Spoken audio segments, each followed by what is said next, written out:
देखो क्या लिखा हुआ है कि इकाई 5 कह रहा है कि ऊष्मा और ताप के बारे में बताना है।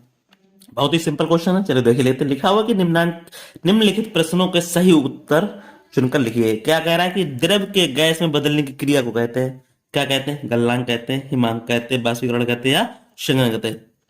बदल किस में रही? द्रव के गैस में बदलने की, तो इसके क्या कहते हैं? वापसी करण। इसको आंसर लगा देंगे। चलिए नेक्स्ट क्वेश्चन क्या कह रहा है कि द्रवों में ऊष्मा संचरण होता है चालन विद्युत द्वारा, संवहन द्वारा, विकिरण द्वारा, इनमें से कोई नहीं। किसके द्वारा होता? संवहन के द्वारा। इस तरह से इसको आंसर हम दे सकते हैं। फिर क्या कह रहा है कि जल का क्वथनांक होता है 10 डिग्री, 100 डिग्री, 120 और 40। तो कितना आंसर होता है इसका? 100 डिग्री। चलिए नेक्स्ट क्वेश्चन कह रहा है कि उसमें ऊर्जा का मात्रक है। क्या होता है? देखो, मीटर होता है, जूल होता है, न्यूटन होता है, कूलम होता है। क्या होता है हमारा? जूल होता है। फिर कह रहा है कि ऊष्मा का कुचालक है हमारा कौन सा है? लोहा है, एल्युमिनियम है, स्टील है, कांच है। कौन सा? कांच है। इस तरह से इसके आंसर हो गए। चलिए नेक्स्ट क्वेश्चन देख लो क्या कह रहा है। कह रहा है कि निम्नलिखित कथनों में सही उत्तर के साथ सही का, गलत कथन के साथ गलत का चिन्ह लगाइए। कह रहा है कि किसी वस्तु को गर्म करने पर उसका ताप घटता है। ऐसे बताओ, किसी गर्म करें तो क्या ताप घटेगा? बिल्कुल नहीं घटेगा। इसलिए इसका आंसर क्या हो गया? गलत हो गया। फिर कह रहा है कि ठोस वस्तुओं में ऊष्मा का संचलन चालन द्वारा होता है। ये बात बिल्कुल सही है। कह रहा है वस्तु द्वारा ली गई ऊष्मा वस्तु के द्रव्यमान पर निर्भर करती है। ये बात भी बिल्कुल सत्य है। फिर कह रहे अवस्था परिवर्तन के समय वस्तु का ताप स्थिर रहता है।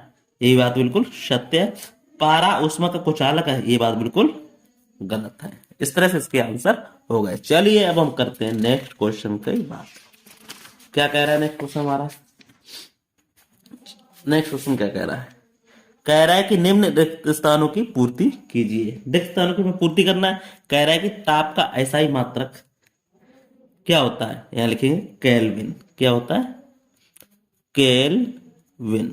ये आंसर हो गया। गलते हुए बर्फ का ताप है वो किस में होता है?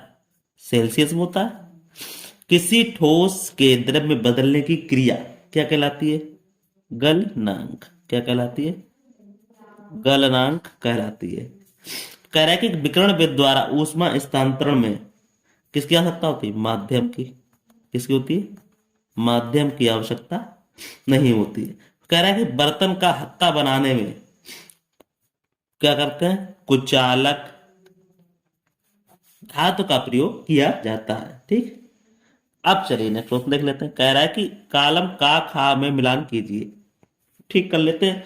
कह रहा है कि किसी वस्तु का ताप क्या कहता है? किसके द्वारा नापते हैं? ताप मापी द्वारा नापते हैं। कह ठोस में ऊष्मा स्थानांतरण, ठोस में ऊष्मा स्थानांतरण किसके द्वारा होता है? चालन द्वारा। प्रकार है स्टील ऊष्मा का, जो स्टील है वो ऊष्मा का क्या है? सुचालक है। ठोस को गर्म करने पर, ठोस को क्या कर रहे हैं? गर्म कर रहे हैं। तो ठोस के क्या, उसके क्या होता है? ठोस में गर्म करेंगे तो क्या हो जाएगा हमारा? ठोस को हम जब गर्म करेंगे तो हमारा क्या, उसके आयतन में क्या होगा? प्रसार होगा। फिर क्या है? विशिष्ट ऊष्मा पदार्थ का क्या है? ये गुण है। इस तरह इसको मिला दे ये। इस तरह से ये आंसर हो गया। फिर क्या कह रहा है हमारे पास? ये कह रहा है कि एक समान, अब आप समझेंगे इसको। कह रहा है कि समान द्रव्यमान के दो अलग अलग पदार्थों में ए तथा बी के समान ताप पर गर्म करने पर उसको अधिक ऊष्मा की आवश्यकता होगी, जबकि ए विशिष्ट ऊष्मा बी से अधिक है हमारी। ठीक है, इसको हम समझेंगे। देखो कैसे करना है इसको, समझो। लिखेंगे उत्तर यहाँ पे ऐसे करके। लिखो यहाँ पे समान, समान द्रव्यमान के दो अलग अलग पदार्थ ए तथा बी को समान समान ताप पर गरम गरम करने में बी को गरम करने में बी को बी को अधिक ऊष्मा की आवश्यकता होगी, क्योंकि क्योंकि बी की विशिष्ट ऊष्मा है ए से कैसी है, कम है, ए से कम है। ठीक, इस तरह से इसका आंसर हम दे सकते हैं। कोई डाउट हो उसको पूछ लेना है। ठीक, चलिए नेक्स्ट क्वेश्चन हम देख लेते हैं। नेक्स्ट क्वेश्चन हमारा क्या कह रहा है, इसको हम समझ लेते हैं। नेक्स्ट क्वेश्चन क्या कह रहा है, नेक्स्ट क्वेश्चन कह रहा है कि गैसों के प्रसार के लिए एक क्रियाकलाप द्वारा हमें स्पष्ट बात करनी है। चलिए लिख लेते हैं उत्तर, इसको क्रियाकलाप बताना। देखो कैसे करना है, यहाँ लिखो, गैसों के गैसों के प्रसार को प्रसार को स्पष्ट करने के लिए निम्नांकित क्रियाकलाप को देखें। कैसे, जरा समझे यहाँ पे, इसको देखना है। चलो कैसे करते हैं, देखो, कांच की, यहाँ लिखो ऐसे करके, कांच की एक खाली तथा स्वच्छ छोटी बोतल के मुंह पर एक मुंह पर एक बिना फूला हुआ गुब्बारा बांध देंगे। ठीक, फिर क्या करेंगे, बांध देंगे। अब अब बोतल को चौड़े मुंह के बर्तन में रखेंगे और इस बर्तन में गर्म पानी डालेंगे। ठीक, ऐसा करने पर ऐसा करने पर ऐसा करने पर गुब्बारा क्या हो जाएगा, फूल जाएगा। गुब्बारा फूल जाएगा, क्योंकि क्योंकि गर्म जल के कारण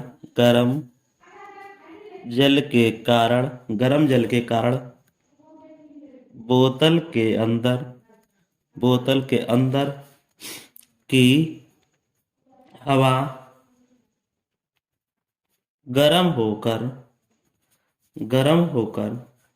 क्या होती है, फैलती है।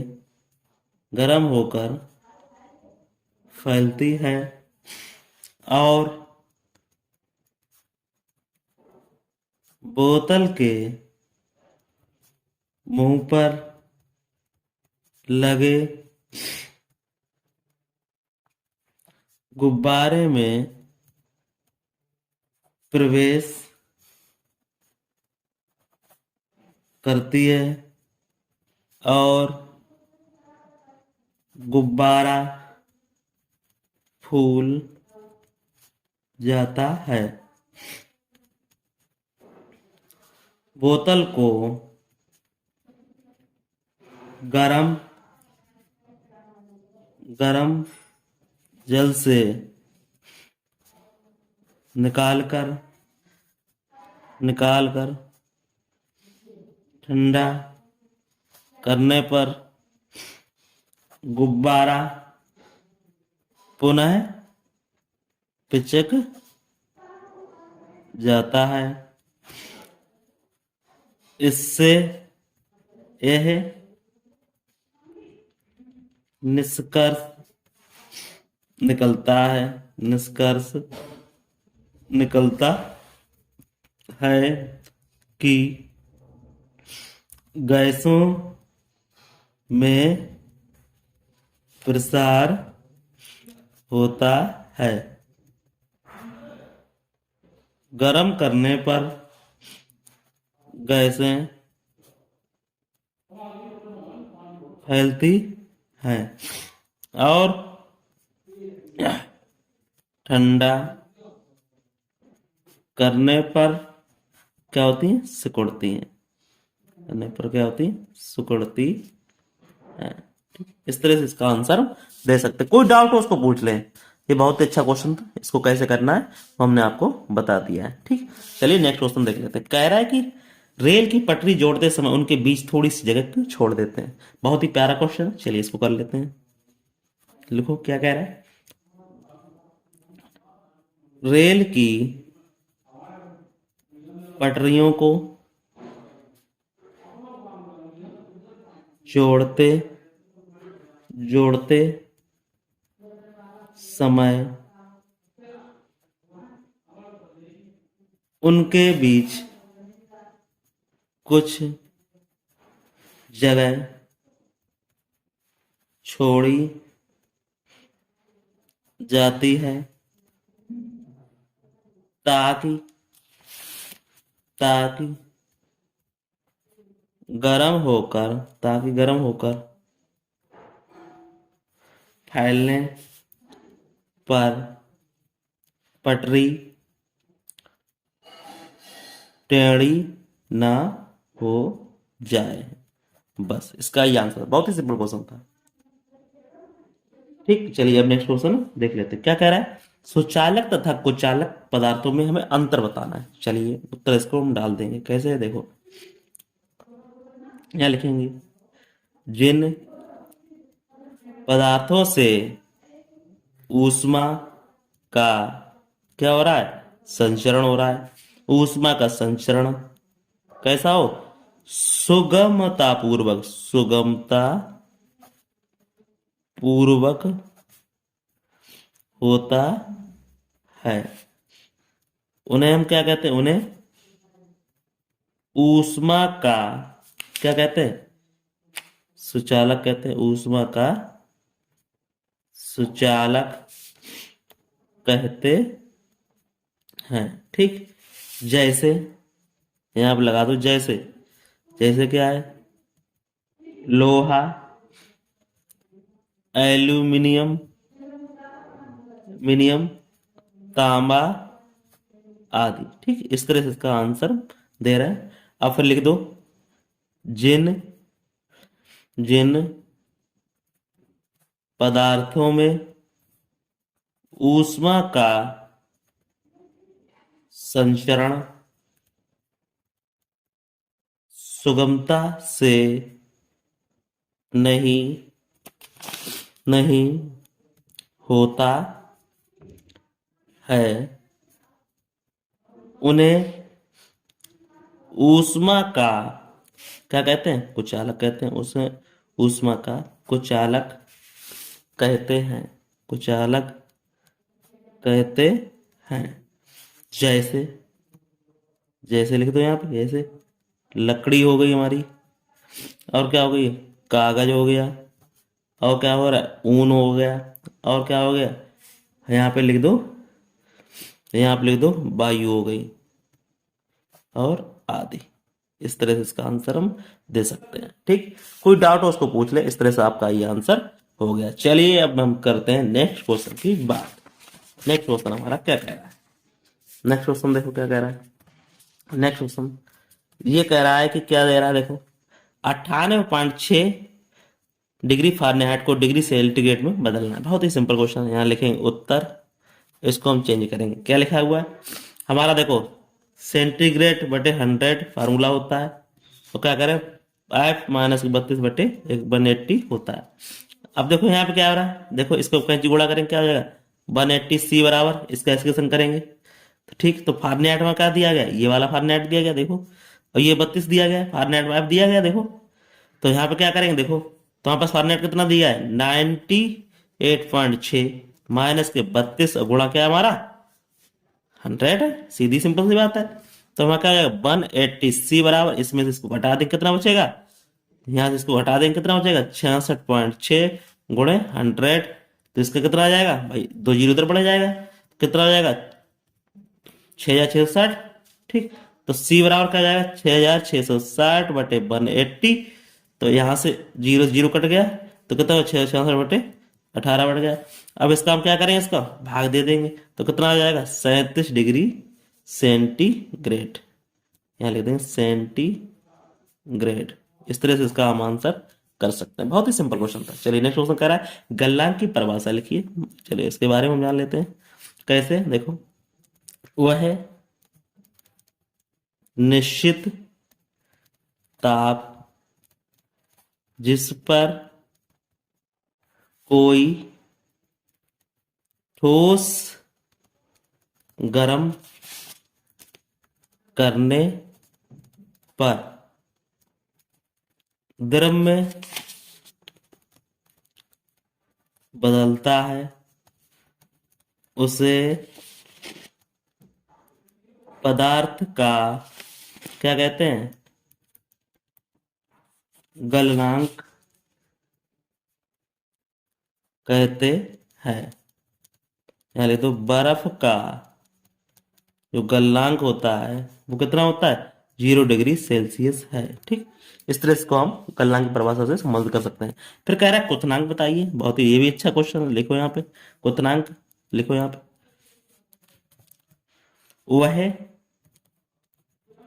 निश्चित ताप जिस पर कोई द्रव उबलता है और गैसीय गैसीय अवस्था में बदलता है, तो क्या कहते हैं, वह द्रव द्रव द्रव का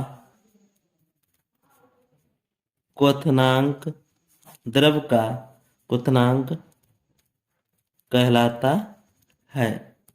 पानी का क्वथनांक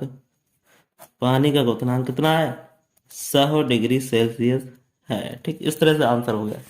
फिर कह रहा है कि 5 कैलोरी कितने जूल के बराबर होती है। ये भी बहुत अच्छा क्वेश्चन पूछा उसने। ये डालेंगे उत्तर, इसको लिखेंगे लिखेंगे हमें मालूम, चूंकि हम जानते क्या है, 1 कैलोरी बराबर कितना होता है 4.18 जूल होता है। सिंपल सी बात है। तो यहाँ क्या पूछ रहा है, मैं बस 5 पूछ रहा है, तो 5 कैलोरी बराबर तो 4.8 गुणे 5 जूल। तो यहाँ पे किसको गुणा करेंगे, तो देखो यहाँ पे करेंगे तो कितना 5 8 40, 5 5 4 9 और 5 चौको 20, 2.0 लगा दिया। तो यहाँ पे कितना हो जाएगा, इस चीज से लिखते हैं, यही हमारा क्या हो जाएगा जूल में हो गया। यही क्या हो जाएगा आंसर हो जाएगा। ठीक, चलिए अब हम करेंगे नेक्स्ट क्वेश्चन। नेक्स्ट क्वेश्चन हमारा क्या करेगा, देखो यहाँ पे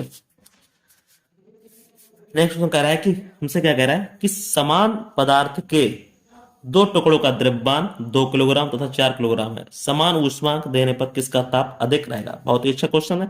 चलिए इसको हम कर लेते हैं। यहाँ पे देखो लिखेंगे, क्या लिखेंगे, किसी किसी वस्तु के ताप में वृद्धि के लिए आवश्यक ऊष्मा की मात्रा उस वस्तु के द्रव्यमान पर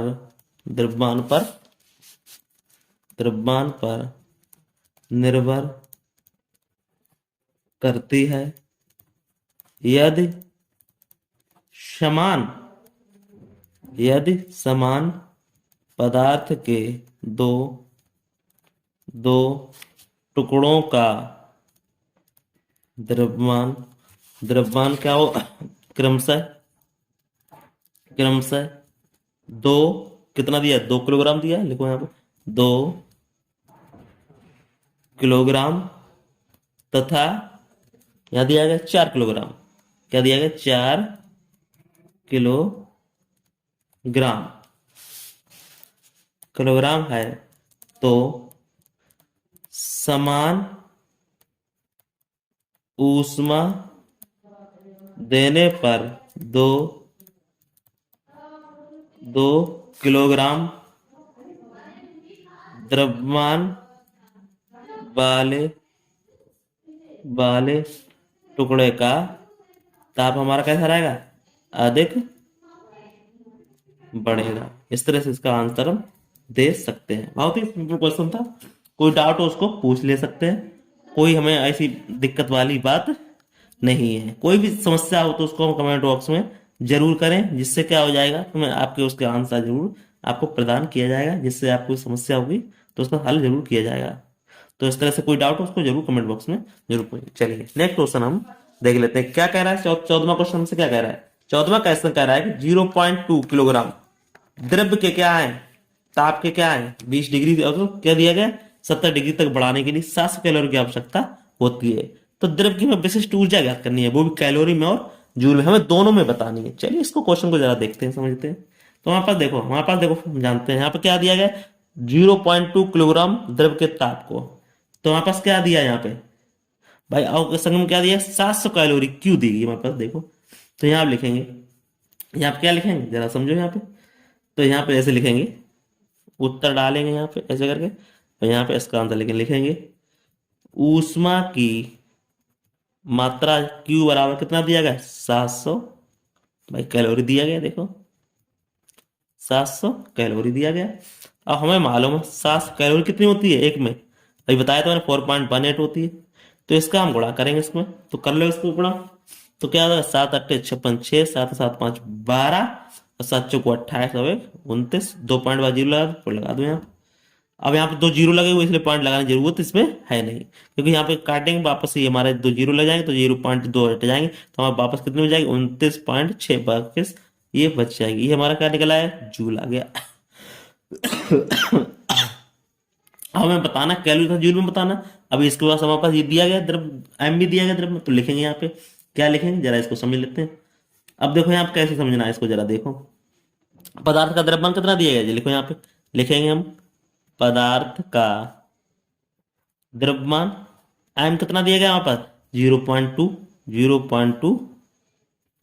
किलोग्राम, सिंपल सी बात है। और हमारे पास क्या दिया गया 20 और 70 दिया गया। तो पदार्थ का क्या दिया ताप वृद्धि दी गई, तो यहाँ लिखेंगे पदार्थ की ताप वृद्धि डेल्टा टी दिया गया। तो क्या दिया 70 हो जाता है 70 डिग्री सेल्सियस। तो माइनस का देख क्या निकल आएगा 20 डिग्री सेल्सियस दिया गया, 70 20 दिया, अंतर कितना आ रहा है इसका 50 डिग्री सेल्सियस। ये क्या निकला हमारा डेल्टा टी निकला आया। फिर हमसे क्या कह रहा है, हमसे पूछा क्या है इसमें विशिष्ट ऊष्मा पूछी है। देखो क्या कह रहा है द्रव्यमान की विशिष्ट ऊष्मा ज्ञात कीजिए, तो लिखेंगे तो विशिष्ट ऊष्मा क्या होती है, विशिष्ट ऊष्मा, ऊष्मा क्या होती है ऐसे होती है, वो पूछा गया हमसे। ठीक, तो हमारे पास देखो फार्मूला होता है, देखो जरा यहां समझो फार्मूला क्या होता है विशिष्ट ऊष्मा निकालने का, एस बराबर क्यू अपॉन के एम डेल्टा टी। तो क्यू पता चलिए गया क्या है, क्यू बराबर 2926 दिया गया 2926। एम हमारा द्रव्यमान कितना दे 0.2 दिया गया 0.2 हो गया गुणे डेल्टा टी निकल आया हमारे पास कितना दिया गया 50 डिग्री दिया गया।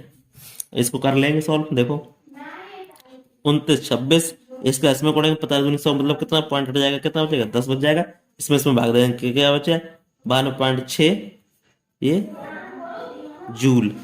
अब ऊष्मा क्या है जूल प्रति किलोग्राम। ठीक, ये आ गया। अब हमसे क्या पूछा उसने कहा भैया कैलोरी में भी बताना है हमको। तो क्या करें इस ऊर्जा को हमें कैलोरी निकालना है, तो लिखो यहाँ पे इसको इस तरह कर देंगे। क्या करेंगे इस ऊर्जा को इसमें निकालना है, तो लिखो यहाँ पे 292.6 जूल किलोग्राम डिग्री सेल्सियस को कैसे बदलना है कैलोरी में, यहाँ लिख दो कैलोरी में बदलने पर क्या करेंगे, देखो क्योंकि हम जानते हैं क्या 4.180 जूल बराबर क्या होता है 1 कैलोरी, सीधी बात है।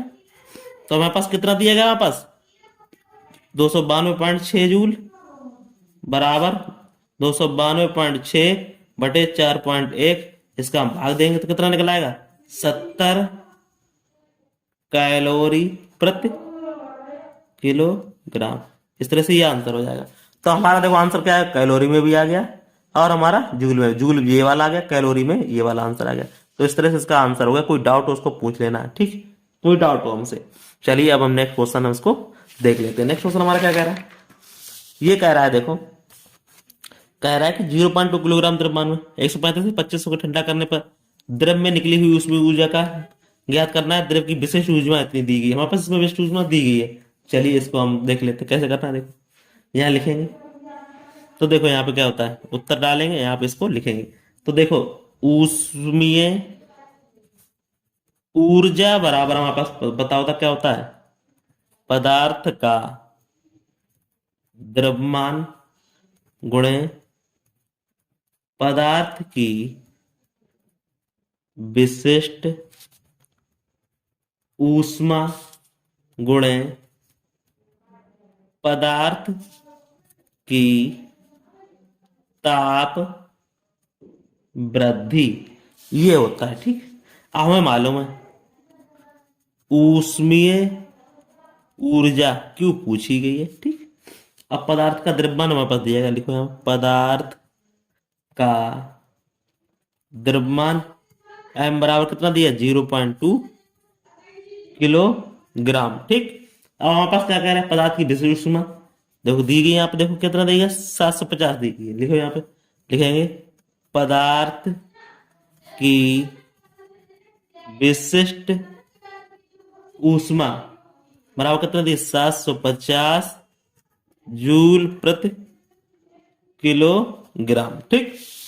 अब हमको देखना क्या करना है, हमें मालूम है डेल्टा टी क्या होता है, तापांतर होता है। तो कितना दिया है, 135 से कितना हो गया, ये देखो 135 से कितना हो गया, 25 हो गया। लिखेंगे 135 माइनस के 25 कितना आ गया, हटाएंगे इसको, 0 1 110 सेल्सियस। हमें मालूम है विशिष्ट ऊष्मा निकालने क्या होता है, Q बराबर फार्मूला होता है M गुणे S गुणे डेल्टा टी, ठीक। तो देखो Q निकालना विशिष्ट ऊष्मा, M द्रव्यमान होता है M, तो कितना दिया गया 0.2, S सीधी बात है, पता यहाँ पे क्या होता है S, तो S हमारे पास क्या दिया गया विशिष्ट ऊष्मा, S कितना दिया है 750। अब डेल्टा टी हमारा कितना निकल गया है 110, तो इसको हम गुणा कर लेंगे, तो इसका आंसर कितना आ जाएगा 16500 जूल। इस तरह से हमारा ये आंसर हो गया। कोई डाउट हो उसको कमेंट बॉक्स में कमेंट करके पूछ सकते हैं। तो इस तरह से हमारा चैप्टर क्या हो गया, ये दी एंड हो गया। तो फिर मिलते किसी नए, तब तक के लिए धन्यवाद। आपको वीडियो अच्छा लग रहा है तो वीडियो को लाइक शेयर जरूर करें और आपको वीडियो को आगे भी फॉरवर्ड करें, ठीक। फिर मिलते हैं नए, तब तक के लिए धन्यवाद।